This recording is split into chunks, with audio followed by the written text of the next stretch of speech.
আসসালামু আলাইকুম। আমি ফারজানা বলছি, ফারজানা এন্ড পারভেজ ব্লগস থেকে। কেমন আছেন আপনারা? আশা করি আল্লাহর রহমতে যে যেখানে আছেন ভালো আছেন, সুস্থ আছেন। চারা গাছের গ্রোথ হরমোন বৃদ্ধির জন্য বিশেষ খাবার এবং নতুন বাগানীদের জন্য সর্ষের খোল ব্যবহারে বিশেষ সতর্কতা, আজকে এই দুটো বিষয় নিয়ে আপনাদের সাথে শেয়ার করবো। এবং ভিডিওর কোনো অংশটা যদি আপনাদের ভালো লেগে থাকে তাহলে অবশ্যই ভিডিওটিতে লাইক এবং কমেন্ট করবেন এবং সাবস্ক্রাইব করে আমার পাশে থাকবেন। তাহলে চলুন শুরু করা যাক। ছোট বাচ্চা বলেন আর চারা গাছ বলেন, ছোট অবস্থায় যদি বিশেষ পুষ্টিকর খাবার দেওয়া না হয় এবং বিশেষ যত্ন নেওয়া না হয়, তাহলে কিন্তু গাছ বড় হয়ে আপনাকে ভালো ফলন দিবে না। তাই এই ছোট অবস্থায় চারা গাছের যে বিশেষ পুষ্টিকর খাবার প্রয়োজন এবং সেটা প্রাকৃতিক ভাবে, তাই আপনাদেরকে দেখাবো। এবং শুরুতেই দেখছেন, আপনাদেরকে দেখাচ্ছি এই যে একটা অ্যালোভেরা গাছ।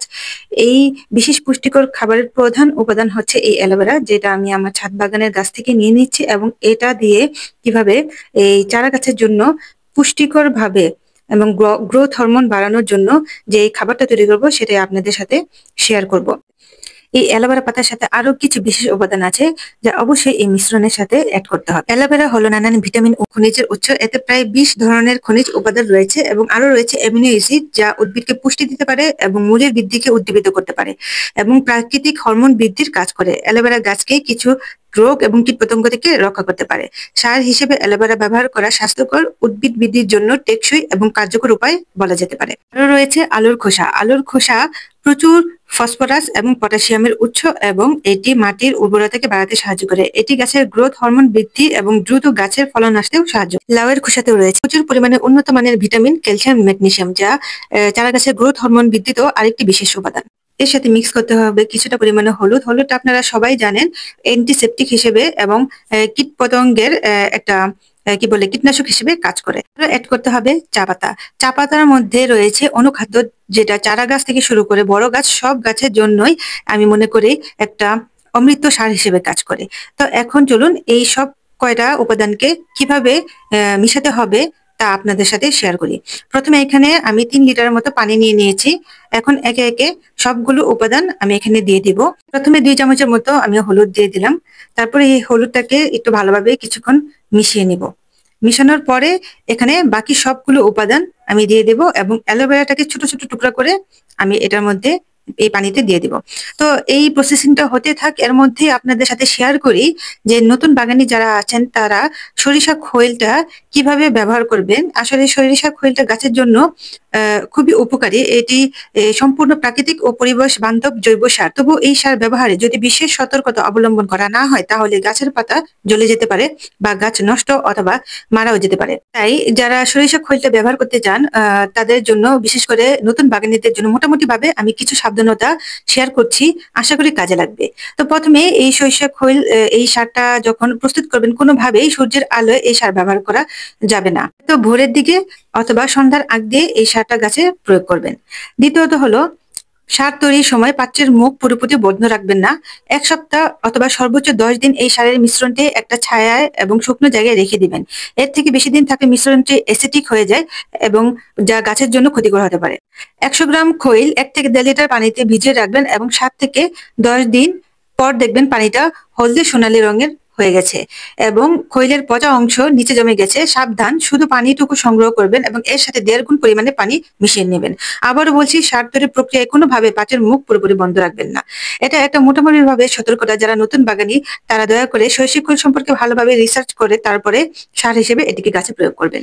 এরই মধ্যে চারা গাছের এই গ্রোথ হরমোন তৈরির বিশেষ খাবারটি প্রস্তুত হয়ে গেল। এটি 1 থেকে 2 দিন একটা ঠান্ডা জায়গায় রেখে দিতে হবে। তারপরে এটা চারা গাছের জন্য প্রয়োগ করার জন্য উপযুক্ত হবে। এক চারা গাছ রোপণ করব এবং 1 থেকে 2 দিন পর এই গ্রোথ হরমোনের খাদ্যটা আপনাদেরকে দেখাবো কিভাবে আমি এটা প্রয়োগ করি। তাহলে চলুন এখন চারা গাছটা রোপণ করা যাক।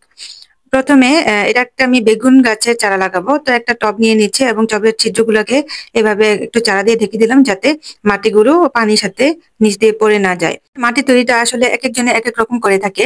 তো আমিও বিভিন্ন ভাবে ট্রাই করি। তো আমি আজকে যেভাবে ট্রাই করছি সেটা আপনাদের সাথে শেয়ার করছি। প্রথমে একটু বালি দিয়ে দিলাম।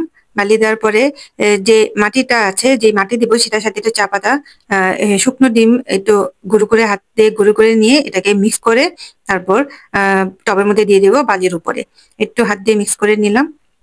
তারপরে এখন এটাকে টবের মধ্যে এই তো এভাবে এভাবে করে দিয়ে দেবো। এভাবে দিয়ে দিলাম। তারপরে এখন যে ঘরে তৈরি জৈব সারটা ছিল সেটার সাথে কিছুটা মাটি মিক্স করে তারপর এটার মধ্যে দিয়ে দিব। এটা সম্পূর্ণভাবে ঝুরঝুরে হয়ে গেছে। আর যেই জৈব সারটা তৈরির প্রস্তুত রয়েছে, শীতকাল সেহেতু সেই জৈব সারটা শুকাতে একটু সময় লাগছে। যখন পুরোপুরিভাবে শুকিয়ে ফেলবো সেটা আপনাদের সাথে অবশ্যই শেয়ার করব। কিন্তু এই জৈব সার তৈরিতে কোনো গোবর ইউজ করিনি। এটা কিন্তু সম্পূর্ণ কিচেন ওয়েস্ট দিয়ে জৈব সার তৈরি, এবং ছাদ ঝাড়ু দেওয়া মাটি দিয়ে। তো ছাদের মধ্যে যে মাটিগুলো জমে থাকে সেটা দিয়ে। তো এখন চারা রোপণ শেষ হলো। এখন ১ থেকে ২ দিন পরে সেই মিশ্রণটি আপনাদেরকে দেখাবো কিভাবে দিতে হয়।